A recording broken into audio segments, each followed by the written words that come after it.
Hey guys, tonight we're heading far, far back, into the dusty cradle of civilization, where the bricks are made of mud, the streets smell vaguely of sheep, and the biggest local scandal is someone miscounting a barley shipment.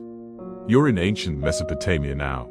Specifically, in the city of Uruk, one of humanity's first proper urban centers. And the truly wild part, you're here to learn about to-do lists. It's about 3000 BCE. The sun hangs low and red above the plains, casting long shadows on the baked clay walls. You're trudging through a narrow alley, your sandals kicking up little puffs of dust, when you hear it, the soft, repetitive tapping of a stylus on a clay tablet. Someone's keeping track of something. Of many things, actually. Welcome to the original spreadsheet city. So, before you get comfortable, take a moment to like the video and subscribe, but only if you genuinely enjoy what I do here. And hey, while you're at it, tell me where in the world you're listening from, and what time it is for you right now. Now, dim the lights, maybe turn on a fan for that soft background hum, and let's ease into tonight's journey together. You enter through one of Uruk's 7 city gates, dodging a cartload of onions and a very stubborn goat. The streets here aren't paved with gold, but with determination and the occasional cowpea. The buildings loom in muted tones of sand and rust, their walls marked with faint handprints from workers long gone. There's a buzz in the air, and it's not just from flies. It's the hum of an organized, bustling bureaucracy. Uruk isn't just a place people live, it's a place people record everything they live. As you wander deeper into town, you notice signs, well, not signs exactly. More like clay slabs propped in cubbyholes. Some are scrawled with tight, intricate symbols, others with larger, clumsier marks like a toddler's attempt at hieroglyphics. These are the city's lifeblood, administrative tablets. Recipes, tax logs, inventories, marriage contracts, love poems, bread orders, pig deliveries, all painstakingly etched into slabs of clay and baked into permanence. You're ushered, politely but firmly, into a temple courtyard where several men in linen skirts are gathered around a long table. One wears a slightly taller hat, which clearly gives him authority, or at least self-esteem. He hands you a stylus made of trimmed reed. You hold it like a pencil. Wrong. A young apprentice giggles and corrects you. You push, not drag. This isn't ink on paper writing. This is press and wedge work, the tactile joy of cuneiform. You sit with him for a while, watching the scribes record the number of sheep offered to the goddess Inanna this week. The numbers are surprisingly high. A few eyebrows raise. One old man sighs heavily. Someone is definitely fudging the sheep count again. The city itself is organized chaos. Merchants yell out prices, children chase each other with bundles of sticks, and somewhere a cow is absolutely ruining someone's laundry. But under it all, you begin to notice the rhythm. Everything here is listed. Tallied, tracked. Whether you're digging canals, baking date cakes, or building temples to please the gods, someone's writing it down. In fact, writing it down is the entire point. Historians still argue whether writing developed from religious ritual, storytelling, or pure bureaucratic necessity, but here in Uruk, the evidence leans heavily toward the latter. You get the distinct feeling that without someone jotting down who owes who 3 baskets of figs, civilization might have collapsed by lunchtime. And it's not just numbers. You peek at a tablet in a scribe's satchel. It's not an account, but a short story. Something about a priest's dream and a fish that speaks in riddles. There's a culture here, a soul beneath the sand. And still, somewhere, a very serious man is tallying barley sacks. You pause by the temple wall, where little niches serve as pigeonholes for tablets ready to be filed or dried. Each one a frozen moment, a decision made, a task assigned, a deal agreed upon. Thousands of them, and suddenly, it clicks. This isn't a city with lists. This is a city of lists. You squint up at the ziggurat towering in the background. You wonder who manages the schedule for building maintenance. Probably a scribe named Lugal something who drinks too much watered beer and secretly dreams of moving to the countryside to raise quiet, judgment-free goats. A breeze passes, dry and warm. You sit down on a stone bench, letting the murmur of the scribes fade into background sound. Their voices blur into the soft clack of clay and reed, the distant calls of traders, and the occasional bleat from the aforementioned sheep. This city isn't trying to impress you with pyramids or gold. It just wants to make sure you remembered to deliver those 2 ducks before sundown. You wake the next morning to the rhythmic splat of water on clay. It's not raining, it never really does here. Instead, laborers are slopping river water onto bricks, stacking them neatly under the sun like loaves of dense, rectangular bread. Uruk is still waking up, but the scribes are already hard at work, reeds in hand, eyebrows furrowed in sleepy focus. You stretch, rub the dust from your eyes, and wander over to the edge of town, to the muddy banks of the Euphrates, where something quietly revolutionary is happening. This is where writing is born, not in the fires of war or the chants of poets, but in wet mud and temple paperwork. You step around a groggy herder guiding 6 indifferent goats and kneel near a small wooden desk perched on packed earth. A priest's assistant is preparing clay tablets, scooping fine, river-softened clay into tidy rectangles and smoothing the surface with the practiced calm of someone who's done this roughly every day since forever. You glance at the tablet. No dramatic prophecies here, just lines, boxes, little symbols representing grain, sheep, fish, workers. It's a shopping list, a bureaucratic dream. Historians still argue whether these earliest tablets were meant to communicate words, or if they were simply mnemonic tools, little reminders for the temple accountant. After all, when everyone knows what a two-circle fish means, why spell it out? But soon the pictograms evolved. A jar no longer meant just jar, it could also mean drink, or ration, or even a worker's daily pay. A foot could mean walk, or come, or go away now, I'm busy. And slowly, the symbols took on grammar, meaning, and beautiful ambiguity. You press a stylus into the wet clay. The triangle makes a wedge. Then another wedge. You're writing, or maybe doodling. The apprentice watching you nods solemnly, as if your squiggle might one day become scripture. He's not wrong. The priest arrives with a stack of yesterday's tablets. His hair is graying, his robe neatly folded at the edges.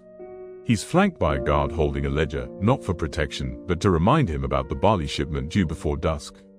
The tablets from yesterday are read aloud, each line like a moment summoned from sleep. 13 male goats, temple offering, 2 ceramic jars, cracked, 1 apprentice, missing sandals. You chuckle. So even 5,000 years ago, people were still losing their shoes. The priest nods. This is good, he says to no one in particular, but who forgot to mark the figs? The assistant flinches. Someone's in trouble. Still, this is sacred work. Literally, these scribes are recording the earthly assets of the gods. Each barley sheaf belongs to an Anna. Each oxen cart, tracked in her name. The lines between faith and logistics blur here, like heat rising from stone. And yet, it's kind of beautiful. Even the materials used reflect the rhythm of life here. The stylus is made of reed, cut just so to create that satisfying wedge shape. The clay comes from the riverbanks, tempered with straw or sand depending on the season. The tablets are left to dry in the sun, or baked in kilns if they're really important, like legal records or annual tax statements. Speaking of taxes, you hear a groan from across the courtyard. A merchant has just realized he owes 2 more sacks of grain than he thought. You can practically hear the mental math scrambling in his head. You give him a sympathetic look. He returns a glare. There, further along the river, children are pretending to be scribes, drawing circles and animals in the dirt with sticks. One kid draws a fish. Another kid says, no, that's a sheep. A heated debate ensues, so even the origins of interpretive ambiguity are covered. You wander back to the edge of the scriptorium, feeling the soft clay underfoot, watching lines of figures being pressed, each one a small miracle of clarity in a very chaotic world. A nearby scribe is working on a larger tablet, unusually detailed. You peek. It's a shipment record for temple construction supplies, timber from the mountains, copper from far-off mines, baskets of dried dates. The scale of it makes your head spin. All these resources, moving in harmony, or near harmony, because of lists. Lists made from mud. It's somehow absurd and awe-inspiring. You sit again, letting the warmth of the day settle into your bones. The city hums around you, pigs rooting in dust, scribes tapping softly, merchants yelling about melon prices. And you can't help but think, this is where it all begins. Not the wars, not the myths, but this, someone, somewhere, needing to remember how many goats they had, and writing it down. You're beginning to suspect that no one in Uruk ever forgets anything. Not because their memories are exceptional, but because nothing is left unrecorded. As you wander back toward the temple complex, you notice yet another stack of clay tablets, carefully arranged by a wall that catches just the right amount of morning light. They aren't sacred hymns or royal decrees, they're inventory lists. It turns out the heart of Mesopotamian society isn't the ziggurat or the temple, it's the filing cabinet. You follow a scribe named Dumuzi, who has the weary gait of someone who's been tracking grain allocations since sunrise. He lets you tag along as he makes his rounds, stylus tucked behind his ear, tablet under one arm. His job today, auditing temple storage rooms, and it's as glamorous as it sounds. The first stop, the barley vault. You duck under a low lintel into a sunken room that smells faintly of earth and bread dough. Inside are giant baskets of barley, some tied shut with reeds, others partially uncovered, revealing the pale, nutty grains within. Dumuzi mutters numbers to himself as he taps symbols onto his clay tablet. You see clusters of tiny wedge marks, combinations that mean barley, container, weight, condition, and maybe even someone's been skimming again. He scribbles a line that includes the pictogram for rat. You raise an eyebrow. Dumuzi sighs. It's always the rats, he says, in a tone that suggests ancient Mesopotamian rats were just as relentless, and perhaps better organized, than today's. From there, you trail him through storage after storage. Jars of sesame oil, coiled ropes, bronze tools, linen bowls stacked like ancient IKEA displays. And each item is logged. Temple bureaucracy is no joke. For every grain of wheat offered to the gods, there's a man behind a desk tracking it. And not for a few days, some of these records are meant to last forever. Or at least until someone drops a tablet. Historians still argue whether this level of detailed administration came from the need to appease unpredictable deities or just plain human obsession with fairness. Whatever the motive, the outcome is stunning, the first centralized system of record-keeping in the world. Its bureaucracy is civilization's backbone. The gods may have ruled the heavens, but here on Earth, scribes ruled the shelves. As Dumuzi leads you through a hallway with wall niches holding older tablets, some faded, some cracked, you get the sense that this whole place runs like a machine. Not a fast or efficient machine, mind you, but one that never, ever stops ticking. You pause beside a stack of reed-bound bundles. More lists, some with little round seals on them, official marks pressed into the clay with carved stone cylinders called seal rolls. You admire one, a delicate pattern of lions chasing antelope. Apparently, even paperwork needs a bit of flair. You ask Dumuzi if he ever gets bored. He looks confused, as if boredom doesn't exist when you're solving the endless puzzle of temple inventory. You get to touch everything, he says, gesturing to the oil jars and fabric rolls. You know where things are. You know. He taps his temple, then adds one last wedge to his list. You suspect he's proud of that list. And fair enough, it might be the only thing standing between the temple feast and utter chaos. A loud voice rings out from another room. A junior scribe has miscounted goats, again. You hear the sharp reprimand of an older mentor. If you can't tell the difference between 5 and 6, you'll end up fetching water until Enlil retires. Dumuzi chuckles softly. Don't worry, everyone messes up goat math the first few times. You decide not to ask what goat math entails. Back in the courtyard, you sit down beside an apprentice copying tablets for the archive. He's young, barely old enough to shave, and his hands are stained with clay dust. He tells you they write 3 copies of every important list, one for the temple's active use, one for backup, and one for the archive. You imagine some poor soul 1,000 years later uncovering a list of ceremonial aprons in mild disrepair and wondering what on earth it all meant. But that's the beauty of it. Every item, every bundle, every miscounted goat tells a story. And all of it, the mundane, the messy, the mildly ridiculous, is part of the record. Nothing is too small to be noticed. No basket is unworthy of being listed. There's something oddly comforting about it. As the sun begins to lower, casting long amber shadows through the open you wake up to the sound of sandals slapping hurriedly against packed earth. Someone's late. Again, you peek outside the storage alcove where you've been resting and see a disheveled man racing toward the temple office with a wild look and a half-eaten date cake in one hand. He's mumbling something about oxen nose miscounts. Ah, yes, another thrilling day of ancient Mesopotamian labor management. Today, you're diving into the fascinating world of jobs, specifically, the kinds of jobs that ancient Mesopotamians dreamed up, assigned, recorded, and somehow convinced people to actually do. Spoiler alert, you would not want most of them. But someone's got to feed the gods, clean the canals, and reweave the same ceremonial sash for the 4th time this month. You tag along with a senior administrator named Nana, yes, really, who holds a tall wooden tablet and an even taller sense of importance. Nana is in charge of worker assignments. His job is to ensure that each task in the temple complex and surrounding city is completed by the right person, on the right day, with the right tools. It's not glamorous, it's logistical combat. First stop, the canal crew. You meet a team of workers sent to clear silt and mud from the irrigation channels outside the city walls. Their tools, wooden shovels and an overwhelming sense of déjà vu. You ask one of them how long he's been on canal duty. He shrugs, since barley remembered how to grow. Nana consults his tablet. Shovels accounted for, laborers assigned, one absentee noted, Enki, again. You recall the name. Enki, the eternal slacker of Mesopotamia. A legend in his own way. The scribe trailing Nana adds a wedge to today's list. You peek over his shoulder. It's a labor roster, complete with shorthand symbols for each profession: ox driver, pot repairer, fire watcher, rope checker.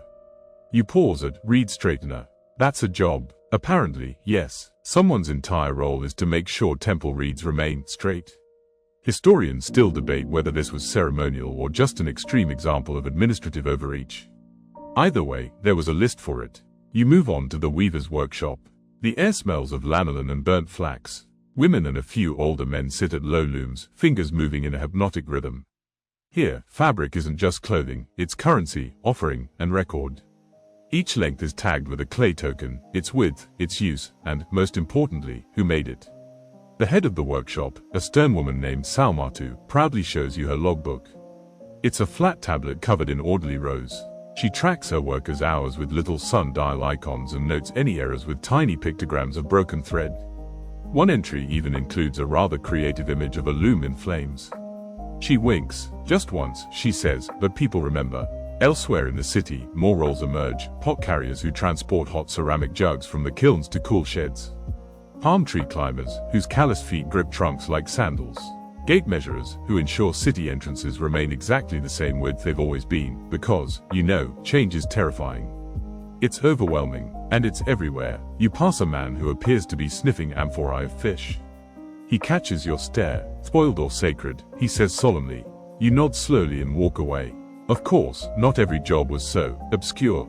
There were bakers, brewers, herders, builders, and priests. But even they weren't exempt from micromanagement. Every task had a process, every process had a tablet, and every tablet needed a scribe. Sometimes more than one. You stop by the scribal school for a moment, just long enough to hear a grizzled instructor bark, "What do we not forget on oxen tallies?" The students groan in unison, "Noses." You learn that yes, they counted livestock noses. 2 oxen, 2 noses, 3 goats and 1 stubborn sheep. 4 noses. Why? Possibly as a double check against miscounts. Possibly because someone once lied about legs. One fringe theory even suggests that during audits, it was easier to get close enough to count a nose than to crawl under a grumpy ox to count hooves. Ancient risk management at its finest. As you move through the administrative halls, you begin to see patterns. Jobs are fluid, but the paperwork is permanent. A reed cutter might also be assigned canal duty in flood season. A baker could serve as night watch during festivals. And every change, is documented. By midday, Nana has assigned a pot repairer to firewood duty, reassigned an ox driver to temple floor sweeping, and quietly replaced it. This society may have been built on mud and reeds, but it runs on task management. It thrives on accountability. You get the eerie sense that somewhere out there, on a forgotten tablet buried beneath centuries of dust, your presence here today is being recorded. Visitor, observing, did not interfere, and you wonder, what would your job be if you lived here? Tablet warmer, goat mood interpreter, executive list maker for the list makers. All viable options. Oh, you wake up in a tiny corner of the temple complex with the scent of wet clay and roasted onions drifting lazily through the air. A gentle breeze wafts through a narrow window slit, carrying the sound of something tapping, methodical and soft, like a heartbeat made of reeds. It's scribe school time. Today, you're apprenticing under the tutelage of Ishtup-Ilum, a seasoned scribe who looks like he's made entirely of wrinkles and sarcasm. His beard is neatly trimmed, his eyes are sharp, and his sandals squeak like overworked office chairs. You're ushered into a small classroom, though classroom might be generous. It's really more of a shaded courtyard with low stools, a bucket of water, and a stack of raw clay bricks that double as both writing tablets and, in emergencies, paperweights or weapons. "Sit," Ishtup-Ilum mutters without looking up. You obey, narrowly missing a stray chicken. The apprentices around you range in age from small and jittery to tall and terrified. Each holds a stylus, worn smooth with anxiety. You're handed your own. Reed cut, blunt-tipped, perfect for clumsy hands. Today's lesson, vocabulary and list practice. Ishtup-Ilum draws a symbol in the clay with a practiced press-twist motion. "Goat," he says. Then another. "Barley." Then another, more complicated symbol involving several angled wedges. "Ship cargo manifest entry point." You blink. He raises an eyebrow. "We do everything here," he says. "You want to write love poems, fine. But you'll also need to count fish guts. Your first assignment is to copy a standard list of temple inventory items: cloth bowls, incense cones, bronze chisels, ceremonial ladles. You press each symbol into your clay with extreme caution, tongue sticking out like a kid coloring inside the lines. The result looks like a goat fell on your tablet and left bruises. Ishtab-Ilum picks it up, squints, and mutters, "It's legible if you're feeling generous." He sets it aside and moves on. You feel a weird swell of pride. One of the younger apprentices is learning numbers today. Mesopotamians use a sexagesimal system, base 60, which makes calculating simple things like rations and wages a math fever dream. It's a system that would give your modern calculator hives. Still, it's surprisingly elegant once you get the hang of it.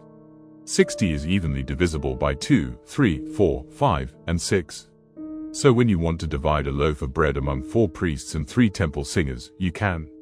It just takes a moment. Or 5. Historians still argue, Ishtab-Ilum says while passing by, whether the system was developed purely for administrative efficiency or because someone really loved circles. He chuckles, like he knows it was both. Between lessons, you talk with the other apprentices. One is named Ninazu, and she wants to become a city record keeper, the kind who tracks flood data and harvest yields. "I want to write the future," she says. But from the past, another, a sleepy boy named Puzzle Sin, just wants to be left alone with the poetry tablets. "The war hymns have better meter," he mumbles. And then there's the kid sitting in the corner, furiously scribbling a list titled, "Fish Not to Trust." You make a note to never eat at his family's house. You're given a second assignment, transcribe a temple ration record. You drag your stylus across the clay, copying each symbol. 1 wedge, 2 wedge, triangle, squiggle. You pause. The original tablet has a mark you don't recognize, a sort of spiral double wedge. You ask Ishtab-Ilum. He looks at it. "Ah, yes, that's the symbol for adjusted count due to vermin-related misfortune." You blink. There's a symbol, just for that. "Oh yes," he says with glee. "Several, depending on whether the vermin were rats, foxes, or bored teenage boys." The class ends with tablet cleanup. Apprentices walk around carefully gathering wet and dry tablets. The good ones are set aside to be fired in the kiln, made permanent. The bad ones, smashed and recycled. You hesitate as yours is judged. Ishtab-Ilum stares. Not quite kiln-worthy, but not trash either. Let's call it a coaster. Fair enough. As you help carry the drying rack to a nearby sun ledge, you glance back at the classroom. The walls are faintly etched with graffiti, small doodles of carts, oxen, exaggerated gods. You smile. Apparently, even in ancient scribal school, students doodled in the margins. You step into the fading afternoon sun, the heat rising off the clay in soft waves. The tapping has slowed, the scribes are packing up, and your arms are dusted with flecks of ancient text and effort. Today, you learned the basics of writing a civilization into being. And also, how not to trust fish. Today smells like hops and slightly burnt porridge. That's your first clue. You roll out of your sleeping mat, wander toward the center of the complex, and find yourself in front of what can only be described as Mesopotamia's most gloriously chaotic brewery.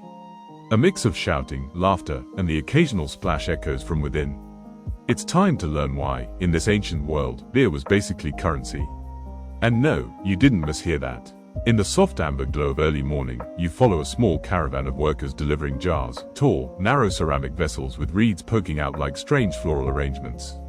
Each jar is sealed with clay and stamped with a cylinder seal.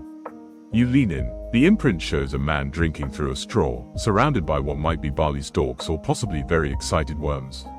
This, it turns out, is Mesopotamian beer. And yes, they really did drink it through straws. You're welcomed into the brewery by a master brewer named Zamia. Her apron is stained with barley mash and confidence. She's already waist deep in the day's task, organizing the incoming ingredients for a double batch of temple rations.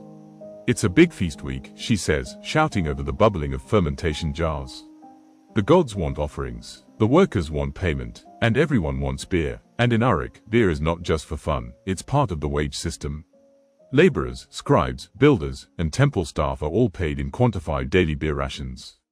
The standard worker might earn 2 liters a day. A supervisor, 3. A particularly efficient goat herder, maybe a bonus swig. Historians still argue whether the beer was strong or closer to a grainy, nutritious smoothie, but what's clear is that it was foundational to the economy. Think of it as their version of both a paycheck and a protein shake. In one gulp, Zamia hands you a ladle. It smells slightly sour, a little fruity, and unmistakably earthy. She nods toward a jug. Taste. You hesitate. It's warm, lumpy, suspiciously like wet bread in a jar. You sip anyway. It tastes like history and someone else's breakfast. You nod solemnly, the universal sign for, "I don't hate this, but I might never do it again." She beams. You'll live. Around the brewery, scribes buzz like bees. They're not just keeping track of the barley supply, they're logging batch sizes, fermentation times, worker allotments, and grain quality. You spot a tablet showing pictographs of a barley sack, a jug, and what looks like a man vomiting. You point. Bad batch, Zamir says with a shrug. One time, the brewery's rhythm is mesmerizing. Women mash barley into thick dough, then mold it into loaves called bapir, which are baked and crumbled into warm water to start fermentation. Other workers stir the brew, monitor temperatures by instinct and experience, and seal jugs with bits of wool and clay. You help carry a newly sealed jar to the ration hall, where it's carefully placed on a shelf beneath a hanging list. Each worker's name, job, and daily beer entitlement is etched beside a tally mark. The precision is impressive. No one gets shorted, unless they skip temple cleaning duty. In which case, they're getting very dry rations indeed. Back in the main room, Zamir shows you one of the brewery's oldest tablets. It lists ingredients for a ceremonial beer, special spices, twice roasted grain, even dried date pulp. This one, she says, was for a goddess's festival. Only the highest ranked priests got to drink it. And even then, just a cup. You stare at the list. The details are intricate, the labor involved, immense. The devotion, undeniable. Somehow, a civilization that barely had metal tools managed to develop recipe precision Gordon Ramsay would respect. You help clean up as the afternoon heat builds. The clay jars are wiped down, lids sealed tighter, names rechecked. And once again, it all ends in a list. Quantities made, batches consumed, extra jars delivered to the temple kitchens. It's not just brewing, it's accounting by other means. And then comes the end of day toast. Zamir and her crew gather around a central pot, long reed straws in hand. You're offered one. To barley, she says. May it never sprout legs and walk away. You sip again, this time with more confidence. It's still weirdly bready, but also oddly satisfying, like warm porridge that got ambitious. As the sun dips low and the brewery grows quiet, you realize you've experienced something deeper than just the mechanics of ancient beer. You've tasted a piece of culture, seen the link between nourishment, labor, and ritual. In a world of to-do lists and temple taxes, this is what kept people going. Not just food, but fermented hope in a jar. You wake today to the soft patter of sandals against sandstone and the faint smell of burnt incense. But oddly, the first sound that greets you isn't counting or chanting. It's humming. Somewhere nearby, someone is humming a love song, or maybe just a melody to keep from falling asleep while counting baskets again. Today, you're diving into a different kind of Mesopotamian list, the emotional kind. The temple scriptorium is quieter this morning. The usual bustle of inventory scribes has moved elsewhere, which leaves the younger apprentices and a few curious senior scribes to dig through the more personal records. You're talking about clay tablets that document everything from dream interpretations to household squabbles to love letters. And of course, laundry logs. Because romance and responsibility are a matched set, a scribe named Ilimani hands you a small, carefully wrapped tablet. The surface is smoother, the script more delicate. Read it slowly, she says. It was meant to be whispered. You begin to make out the lines. Translated roughly, the message reads, "My heart waits beside the threshing floor, where your scent lingers on the barley." Romantic, definitely. Practical, maybe not. But it's clear this isn't temple inventory. Historians still argue whether these kinds of poetic texts were actual letters or exercises for scribes. Some even suspect they were copied from older oral traditions, poems passed down by memory, then recorded for posterity, or perhaps for gossip. Either way, they offer a view of daily life rarely preserved in the grand annals of war and kings.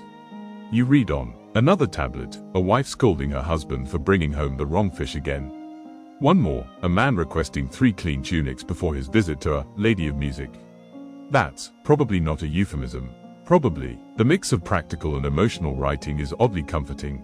These were real people, not just names in genealogies or figures on ledgers. They cared about birthdays, food, clean clothes, bad dreams, and whether or not someone left the oven pit smoldering again. You find a particularly funny entry next. A short tablet, almost square, with rushed handwriting. To my brother, stop borrowing my sandals. They are too small for you. Mother agrees. Another log contains what can only be described as the ancient Mesopotamian version of a roommate chore chart. The assignments include, sweep courtyard, repack lentils, apologize to neighbor, burn leftover incense, not breakfast. It's scratched with annoyed energy, like someone had to rewrite it one too many times. At the bottom, in tiny, cramped script, if you don't do this, the gods will know. You're beginning to love these documents, not because they reveal great moments in civilization, but because they capture the weird, quiet ones. The moments where someone sighs, picks up a stylus, and says, "Fine, I'll write it down." Again, Illimani walks you through the process of composing a formal letter. It begins with a greeting, always respectful, sometimes poetic, may Nana's light keep you awake only in joy. Then the body, the message, complaint, or request. Then a closing line, often ending with a vague threat of divine accountability. You practice one. To Enkidu, return my bucket or I will involve the priest. May your barley always ferment correctly. She nods. You'll make a fine civil servant. Next, she shows you a laundry log from a merchant household. It lists tunics, loincloths, ceremonial robes, and a mysterious entry labeled, goat-flecked garment. You ask. She shrugs. Some mysteries are eternal. Interestingly, many of these household records are kept. They aren't erased or recycled. They're archived in boxes, stacked in a dry corner, neatly labeled. Not just the taxes and trade logs, but the arguments, confessions, and to-do lists of daily domestic life. It's a reminder, this society valued memory. Not just memory of great deeds, but of the small, stubborn, personal things. The ordinary lives that made the empire function. Outside, a light breeze carries the scent of roasted lentils. Children laugh, a goat sneezes loudly, and a woman calls to her sister about a missing comb.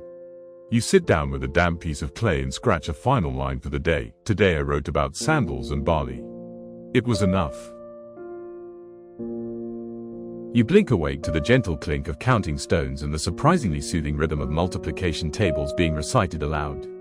It's not exactly a lullaby, but in this world, it's as calming as any wind chime. Today, you're being introduced to something that would make modern math teachers either weep or cheer in delight, the Mesopotamian BASE 60 number system.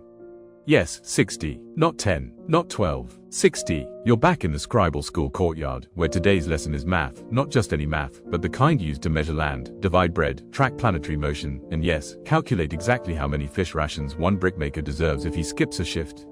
The instructor today is a sharp-eyed woman named Lilu Ishtar, who immediately makes you feel both safe and slightly judged. She starts the lesson with a warm-up question: how many times can you divide 60 evenly? You guess, 3. A small scribe to be beside you snickers. It's 12, Outlander. Lilu Ishtar nods. 2, 3, 4, 5, 6, and more. 60 is the perfect number, she says, holding up a tablet. It obeys. Historians still argue whether the BASE 60 system developed for practical or cosmological reasons. Some say it emerged from combining base 10 fingers with base 12 knuckles on 4 fingers, creating a super system flexible enough for trade, astronomy, and divinely approved snack calculations. You're handed a clay tablet and tasked with a simple problem. If one priest receives 1/6 of a beer jar daily, how many jars are needed for 10 priests over 5 days? You stare at the numbers. They stare back. Lilu Ishtar smiles sweetly. We don't carry decimals here. We carry fractions. Lovely, hungry fractions. You scribble through the equation, tongue pressed to your upper lip in concentration. By some miracle, you arrive at the correct answer. Your reward: a tiny dried fig and nods of approval from your classmates. BASE 60, she says, is what lets us track the stars and schedule bakery deliveries without yelling. You're starting to see her point. She leads the class into the problem-solving garden, which is mostly a shady courtyard with math puzzles painted on clay slabs. Some are simple: how many loaves fit in a basket? Others are mind-bending, like how to divide a field evenly when one side is bordered by a goat path that moves every week. You help a small boy named Shulgi solve a riddle about how many bricks a worker can carry in 4 trips if his load decreases by 1 each time due to back pain. You suggest he include back salve in his calculations. He nods seriously and adds a jar of oil as a variable. Then, Lilu Ishtar introduces the class to another magical number, 360. You see, the Mesopotamians used this elegant circle of degrees to chart both space and time. Calendars, sundials, star maps, everything was measured with circular logic.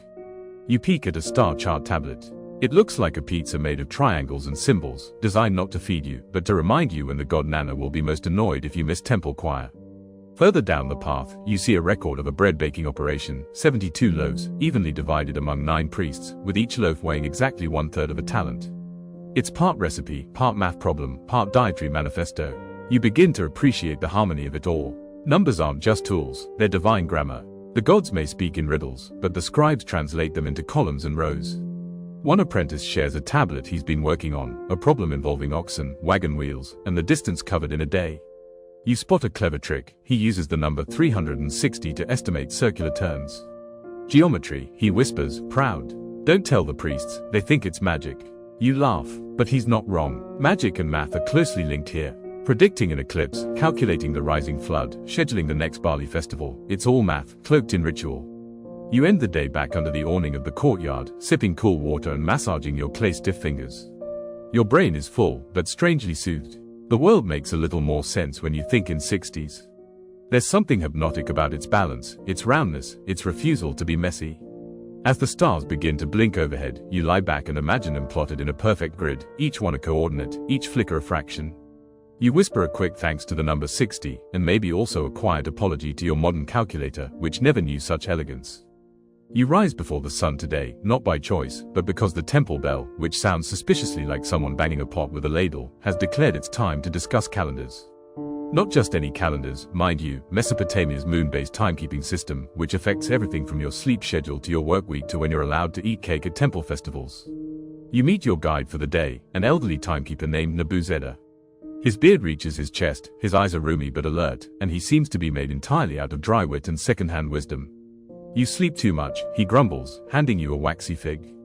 The moon doesn't wait for tired scribes. Today's task, understanding how Mesopotamians track time, not just with days and months, but with careful observation, ritual, and a whole lot of sky-gazing guesswork. You begin in the temple observatory, which is really just a flat rooftop with a clear view of the eastern horizon. Here, time is divided not by clocks or hours, but by the phases of the moon. New moons, full moons, the delicate slivers that mark beginnings and endings, each one holds weight. Nebuzedda points to a chart etched into a clay slab. Month of barley cutting, month of the sacred gate, month of the sleeping god. The months aren't numbered, they're named, poetic and practical. They shift slightly each year to follow the lunar cycle. Sometimes a 13th month is added to realign things, because even the most devout scribes must bow to the stubborn moon. Historians still argue whether these adjustments were made using strict astronomical calculations or more of a, well, the fields look ready, vibe. Either way, the calendar was flexible, adaptive, and intimately tied to nature. You observe as a junior timekeeper marks the current day with a soft press of stylus onto a clay wall chart. It's a new moon tonight, an important one. Workers have a half day, temple singers rehearse a hymn about fertility, and bread bakers must avoid salt for purity. You're not sure why, but no one is arguing. Down in the temple kitchens, the schedule is running like clockwork. Or, moonwork. Workers slice vegetables, stir cauldrons, and sing softly, each step mapped to time cues. A girl chops onions in sync with her friend counting out lentil scoops. They finish together, nod, and move to the next task. Timing, you realize, isn't just about the stars. It's about people moving in harmony. Next, you're shown the temple shift board, an enormous tablet divided by days, tasks, and phases of the moon. It lists who does what, when, and for how long. There's a complex balance at play: who works sunrise shifts, who handles night sacrifices, who is excused for family obligations or ritual baths. One poor man named Gimel Sin is listed 6 days straight for goat cleaning duty. Someone has scribbled, "May the gods pity him," in the corner. You feel a mix of sympathy and admiration. You ask Nebuzedda if the workers ever get a break. He squints. The moon gives them rest. Once a month. You stare. He's not joking. Every month, on the 7th, 14th, 21st, and 28th days, certain jobs pause. These days aren't quite weekends, but they're sacred pauses, moments when the gods are said to be more present and mortal work must slow. You try to imagine your modern calendar with moon Sabbaths instead of Saturday brunches. The day passes slowly, and you begin to feel the rhythm of the lunar calendar settling in your bones. It's not the ticking of seconds, it's the swelling and waning of light. A pace more suitable for planting seeds and baking bread than for traffic lights and phone alarms. As dusk approaches, the temple bell sounds again, this time softer. Workers file into the main courtyard, faces glowing in the warm torchlight. You sit among them as a priest recites the moon hymn, a gentle chant that acknowledges change, shadow, and light. It's hypnotic. You catch snippets: she who appears, she who fades, lady of the measured days. And just like that, the new moon begins. No fireworks, no countdown, just stillness, and a moment of collective breath. You look up. The sky is a soft indigo, and the moon is nothing but a whisper. But everyone knows it's there. Morning greets you not with a rooster's crow, but with someone loudly losing an argument about oxen. You rub your eyes, sit up, and spot a team of increasingly frustrated foremen pointing at a long trench filled with water, 3 sulking oxen, and what appears to be a completely motionless teenager named Enki. Canal Maintenance Day. Today, you're tagging along with a temple project team overseeing one of Uruk's most ambitious and regularly annoying tasks: digging, clearing, and redirecting irrigation canals. It's the ancient equivalent of public works management, and as you'll soon learn, absolutely riddled with headaches. You're introduced to the project overseer, a wide-shouldered woman named Ninlil. She's chewing what looks like a date pit and flipping through a large, clay-smeared ledger tablet. "This was supposed to be done 2 weeks ago," she mutters. "But we ran out of baskets. And someone," she glares at Enki, who's currently poking the mud with a stick, "keeps forgetting to show up." Historians still argue whether these large-scale public works were purely for agriculture or doubled as employment and religious duty. Either way, they were vital and incredibly hard to manage. The first issue of the day, the oxen. One of them refuses to move. The second keeps backing into the trench. The third is fine, but deeply traumatized by the bickering. You're handed a stylus and asked to help inventory the digging tools: reed baskets, some patched, shovels, most splintered, and one pickaxe that appears to have been carved by someone with no concept of symmetry. Each item must be logged, not just for tracking, but so that when things inevitably go missing or break, no one gets accused unfairly. You help the quartermaster scribble into the clay: 7 baskets, 3 leaking, 5 digging shovels, 2 new, 1 complaint about mud demons, stealing tools, unverified. With that done, it's time to walk the canal route. The irrigation system sprawls like veins across the countryside, narrow ditches feeding from the Euphrates, winding past barley fields and through garden plots. It's ingenious, it's ancient, and it's constantly clogging. Today's task is to widen a key branch to prevent overflow during the next moon flood. Sounds easy, isn't? You follow the workers as they slosh into the muck, forming a staggered line of diggers, scoopers, and haulers. The mud is dense, filled with roots and clay, and one man keeps muttering about cursed frogs. A teen trips and flings a shovel like a javelin. It lands dangerously close to the foreman's foot. Silence. Then, from somewhere in the ranks, a soft, traitorous laugh. Ninlil sighs. "Add that to the tablet." You do. To maintain morale, a scribe reads aloud from an old canal record, meant to inspire. It goes something like, "Under King Yornamu, 6 canals were dug in 12 days with no oxen lost and all workers paid in honeyed beer." Someone near you mutters, "That's propaganda." You try not to laugh. Lunch is served under a shade canopy: bread with garlic paste, cool barley porridge, and a communal beer pot. You sip from a reed straw and watch workers trade stories about trench disasters, including the infamous flood of the stolen sandals, and a mysterious eel they still think lives in Section 3. After lunch, things go south. The digging team hits a patch of hard clay that breaks 2 shovels and enrages 1 ox. Someone suggests using fire, someone else suggests using Enki as a lever. Neither plan proceeds, but tempers flare and a new entry is carved into the log: work pause due to excessive yelling. Oxen unbothered. Eventually, Ninlil restores order by threatening to dock beer rations, and the workers resume their rhythm: dig, lift, dump, repeat. You help by passing baskets and dodging splash zones. By late afternoon, the canal begins to look like something functional. Water trickles cleanly through the new trench. The sun glints off the surface. For a moment, everything is quiet. Then, from the distance, "Hey, who filled in the old ditch with sandals?" The tranquility shatters. You and Ninlil walk back to camp together as the light softens. "It's never perfect," she says. "But the water flows. That's what matters." She hands you her tablet and lets you carve the final line of the day's log: section cleared. 1 ox offended. Project survives. You begin the day with an unexpected thrill: the discovery of an ancient to-do list. You're back in the temple archive, a cavernous, dry room where the walls are stacked high with baskets and boxes, each one filled with tablets sorted by date, topic, and, sometimes, apparent chaos. Dust dances in the morning light, and a few sleepy scribes are already elbow-deep in tablets, muttering things like, "No, that's not the goose list," and "Who filed barley yields under, miscellaneous." You've been invited by an archivist named Ethel Pi Sher, who looks more papyrus than person and speaks like a librarian crossed with a fortune teller. "We found something odd last night," she says, handing you a small, cracked tablet wrapped in linen. "Thought you'd want to see." You gently unwrap the tablet and begin to read. The symbols are rushed but legible, scratched with the energy of someone running out of time, or patience. It is, unmistakably, a to-do list. But not just any list. It reads: count goats, again, check baskets for mold. Oil the altar steps, don't slip this time, remind priest to stop feeding figs to oxen. Speak with Enlil's scribe about the incident, return borrowed sandals, not to that person, burn the old dream tablets. Prepare the flood offering. Breathe. You read it again, slower this time. The combination of ritual tasks, mundane errands, and passive-aggressive commentary is oddly relatable. This wasn't written for history, it was scribbled by someone who had a busy day. Probably too busy. Ethel Pi Sher chuckles. That flood offering line, that dates it, probably mid-3rd millennium BCE. There were a lot of seasonal floods, and a lot of anxious priests. Historians still debate the purpose of such tablets. Some were practical reminders, others were ceremonial, some may even have been jokes, inside humor shared among scribes who desperately needed something light between goat censuses and grain audits. You and Ethel Pye begin combing through similar tablets, looking for context. You find several that mirror the tone, notes about missing ink, incorrect guest counts for a feast, and one very impassioned reminder: do not, under any circumstance, misplace the sacred spoon again. One tablet catches your attention for its sheer drama. It begins, "May the gods forgive my delay. The figs were delivered, the ox was not. I fear the stars are not aligned for cheese today." You make a note to investigate the cheese situation later. Ethel Pye brings out a flat, rectangular tablet, one of the rare desk slabs used as reusable surfaces. It has faint impressions, old lists overwritten by new ones, creating a ghostly layering effect. You can still read traces of someone tallying fish, then, apparently mid-thought, switching to a wedding guest list.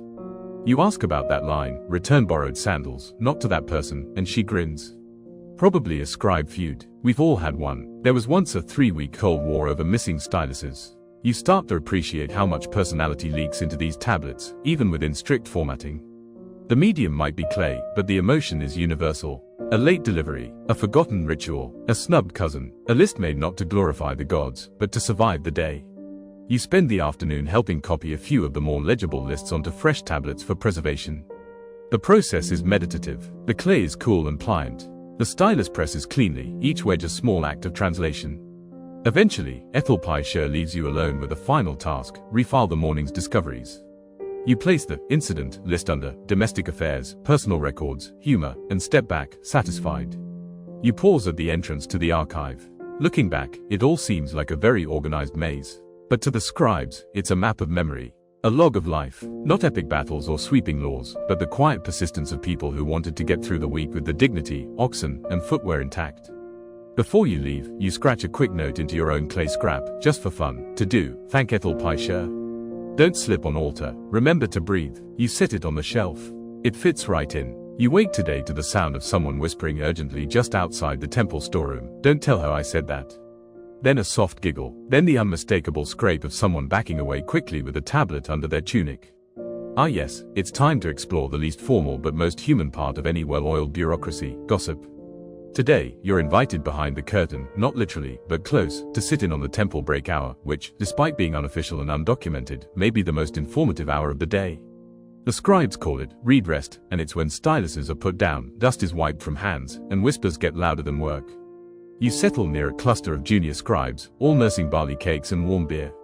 The mood is giddy. One of them, a boy named Puzo Ninsun, leans in conspiratorially and says, "Did you hear about the scribe who claimed he counted 12 oxen with no noses?"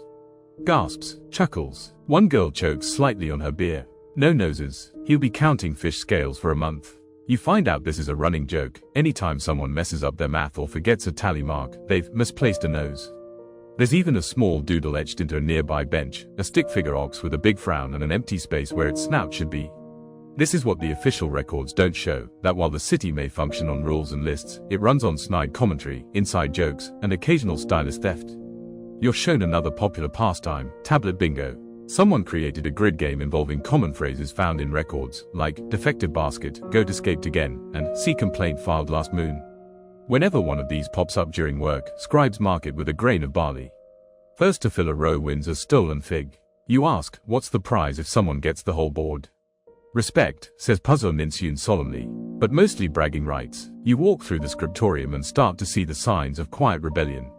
In the back corner, someone's etched a message on the underside of a tablet: "If you're reading this, go sweep the courtyard, it's your turn." Another shows a crude drawing of two scribes sword fighting with styluses. Underneath, meeting about meeting notes. Historians still debate the boundaries of formal and informal record-keeping in Mesopotamia. Were these margin doodles tolerated, ignored, or quietly admired? The truth, it seems, lies somewhere in between. You sit beside an older scribe, in Lilid, who's seen dozens of scribal generations pass through this temple. "It's always the same," he says, squinting at his latest tablet. "We track the goats, we track the grain, but what do we remember?" He smiles slyly. "We remember who keeps taking extra beer rations." He tells you about a now infamous temple worker named Adamu who once tried to bribe a junior scribe to inflate his lentil portion count. He offered him a date cake, in Lilid says. 1. Dry. Cake. Adamu's punishment. His name was discreetly added to every practice math tablet for a month, usually in problems like, if Adamu has 4 jars of beer and lies about 2. You begin to notice that gossip in Uruk doesn't just travel by voice. It's baked into the rhythm of the day, scratched into practice tablets, embedded in sample entries, and occasionally filed under categories like Other or Corruption Watch. Back near the archive, a junior scribe hands you a tablet labeled Special Requests. You glance over the entries: request for second sandals, denied; request for fire pit relocation, under review; request to reassign cousin from oxen hygiene, granted; request to not work next festival due to bad star alignment, rejected. You don't know whether to laugh or admire the sheer nerve. As the sun reaches its peak and work resumes, the scribes slowly return to their desks, the joking tone dissolving back into practiced quiet. But there's still a trace of it. One girl hums a teasing melody, and another swaps styluses with her neighbor just to be annoying. You sit down and press a few final lines into a scrap tablet. Some truths are whispered, some jokes are sealed in clay, even a goat remembers. You hand it to Puzzle Ninsyun, who grins and slips it into a practice box, filled with similar scribbled treasures. A little archive of mischief. Because even in a world of gods, grain, and great lists, there's always room for a joke or two. The morning air is unusually tense today. You sense it before you even reach the temple gates. The scribes aren't muttering gossip or comparing barley cake recipes. They're whispering about tax season. Yes, Mesopotamia had one. And yes, it was just as stressful as you might imagine. You're summoned by a mid-level tax scribe named Arab Nana. He meets you outside the grain counting room with a stylus already tucked behind one ear and an expression that says he hasn't slept in a few moons. We have a problem, he says, shoving a clay tablet into your hands. Garlic. You blink. Garlic. He nods grimly. A shipment went missing. Again, someone's going to yell. Probably me. Today, you're diving into the tangled, wedge-filled world of Mesopotamian taxation, the system of mandatory offerings, labor duties, produce quotas, and, yes, garlic-related meltdowns. The temple's tax records are some of the most meticulous documents in all of Uruk. They log everything from how many fish a fisherman owes each month to how many bricks a craftsman must donate during temple renovations. Even fig gatherers have quotas. And it's all carved, line by line, into tablets so heavy they should count as a second offering. You follow Arab Nana into the storeroom. It's full of baskets, full of jars, full of tension. Several scribes are gathered around a table, frowning over tablets like detectives at a crime scene. The missing garlic shipment, 12 bundles, dried, bundled in reed, has thrown off the week's balance. Historians still argue whether taxation in Mesopotamia was centrally imposed or negotiated with local officials, one scribe mutters, scanning a list. But I know this wasn't negotiated. This is theft, or gross incompetence. Arab Nana hands you a second tablet. See, here it says 12 bundles. But this one, he holds up another, only 9 arrived. That's 3 bundles of garlic just gone. You try to look serious, but a rogue part of your brain whispers, the great garlic heist. Apparently, temple workers are already grumbling. Garlic is used for cooking, medicine, and occasionally bribes. Losing 3 bundles is no small deal.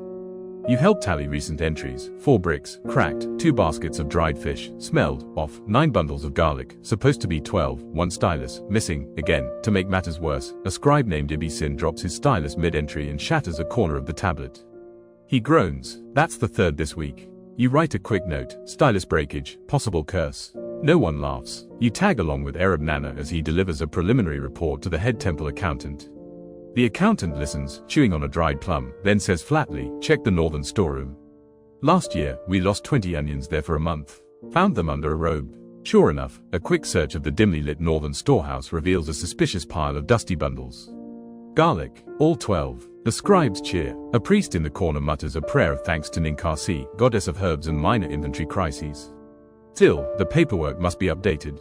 You help recarve the tally: garlic found, relocated, not stolen, Ibisin forgiven, stylus replaced, stylus broken, again, order restored. For now, after the garlic debacle, you sit in on a tax consultation. A barley farmer arrives, nervous and sweaty. His yield was smaller this year due to river flooding. He's brought only 8 sacks of barley instead of 10. The scribes consult. There's murmuring. Finally, they strike a deal. He'll deliver 2 sacks next month, plus 1 jar of sesame oil. You ask if deals like this are common. Arab Nana shrugs. Depends on the mood. And the moon. He shows you a tablet from last season that includes a goat delivered in lieu of barley, annotated with goat fat, good nature.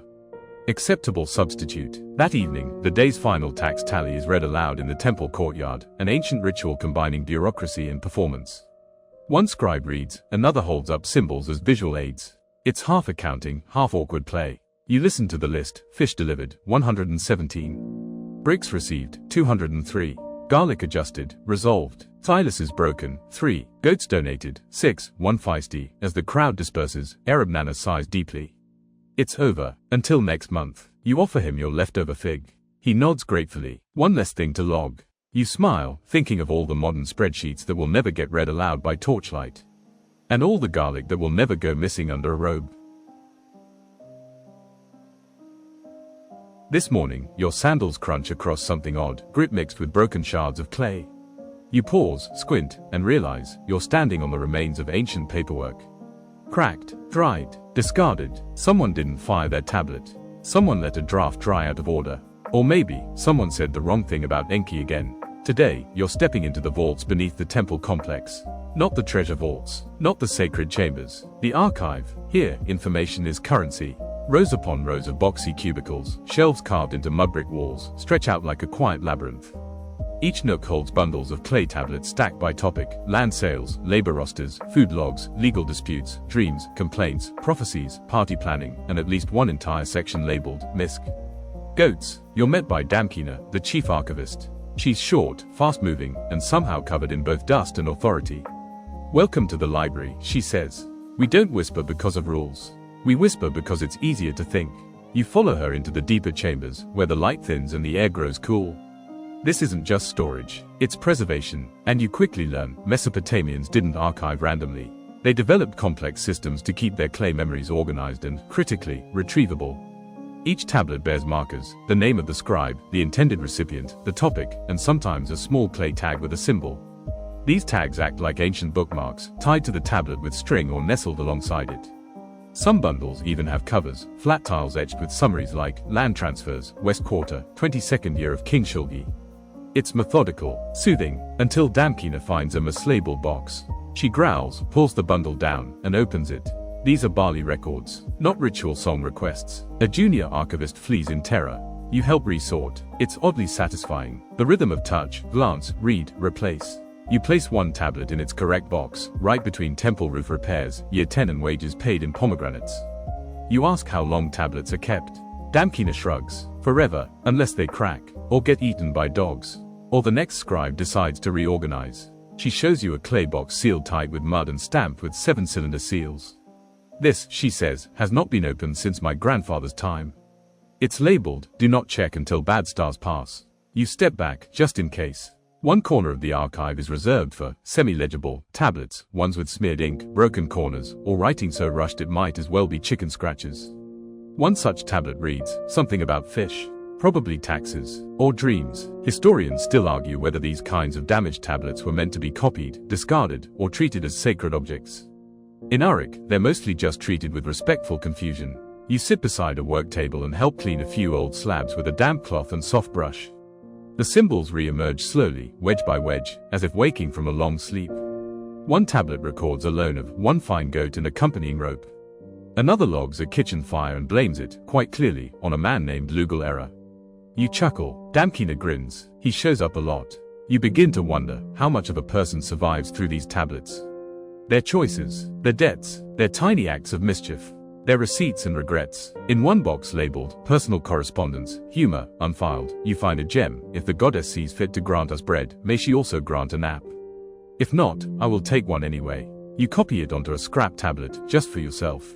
Before you leave, Damkina takes you to the back wall, darker, quieter, sacred. Here, the oldest tablets live. They're worn smooth in places, their wedge marks faint but fierce. The oldest one she shows you. A trade agreement. 2 goats, 1 basket of fish, 3 days of singing. No kings, no wars, just neighbors bartering under the stars. As you step out of the archive, squinting against the returning light, you realize something. In a city of mud brick homes and drifting goats, it's not gold that lasts. It's memory, filed neatly, stacked in a quiet room. The final morning of your journey through ancient Uruk begins with stillness. No bustling scribes, no bickering over goats, just the low hum of a city stretching itself awake. You find yourself sitting on the temple steps, looking out over the rooftops, wondering, after all the lists and ledgers, what truly remains. Today, you're here to reflect, and to discover what outlasts even the most meticulous tally. Ethelpie joins you, holding a small, wrapped tablet. She says nothing, just hands it to you with a half smile and a flick of her eyebrow that says, "This one's worth it." You unwrap it slowly. The surface is worn, but still legible, a final message, carved by a scribe long gone. Not a list, not a receipt, but something between a prayer, a resignation, and a shrug. It reads, "I have written the names. I have counted the jars. The barley is stored, the doors are sealed. Let the next scribe find what I have left. And may they forgive what I forgot." You run your fingers over the grooves. They're soft now, dull by time, but each mark is deliberate. There's something beautiful about it.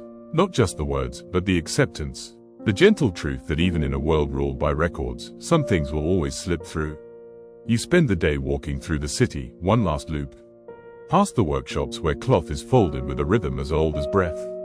Past the canal where yesterday's trench is already filled with soft trickling water. Past the archive where scribes bend over tablets with furrowed brows and sore backs, creating memories that may or may not be read. You visit the scribal school. Ishtab-Ilum catches your eye and gestures toward a tablet where someone's doodled an exaggerated ox with 3 noses. You nod. The joke still lives. You stop at the brewery. Zamia hands you a ladle and says, "This batch is for the Moon Festival." You earned a sip. It tastes the same, earthy, sour, stubborn, but now it's familiar. Like a song you didn't understand the first time. As evening falls, you find yourself at the city gate. You turn back and watch. Uruk glows softly in the last light. The ziggurat stands steady. The temple fires flicker. A boy chases a runaway goat through the street while a girl yells after him to remember the incense. Life, scribbled in motion. You remember the first thing you saw here, a tablet about sheep. It seemed small, boring, and yet, it held the seed of everything. This city isn't remembered for its kings. Not really. It's remembered because it wrote itself down. Because its people looked at mud and said, "Let me tell you what mattered today." And somehow, across 5,000 years, it worked. So now, as the stars appear one by one over the silent rooftops of Uruk, your eyes grow heavier. The night air is thick with dust, memory, and the scent of river reeds.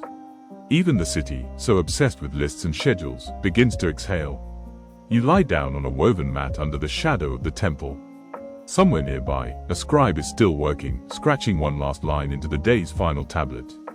A guard murmurs to his oxen. A priest finishes his prayer to the moon. The lists are done, for now. The goats are counted.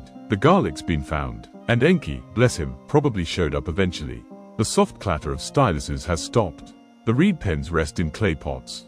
Even the gods, it seems, have quieted. And as you close your eyes, the city does not disappear. It lingers, not in stone or gold, but in soft clay and wedge-shaped memory. In gentle humor, in breath and bread, in words pressed into time. So sleep now, beneath the stars of Sumer. You've traveled far, but not just in distance. You've walked among scribes and oxen, drank old beer, and misplaced sandals with pride. You've seen how even the smallest task can echo across ages. Let that comfort you, let that lull you. The lists will wait, the stories are safe, and the night is yours.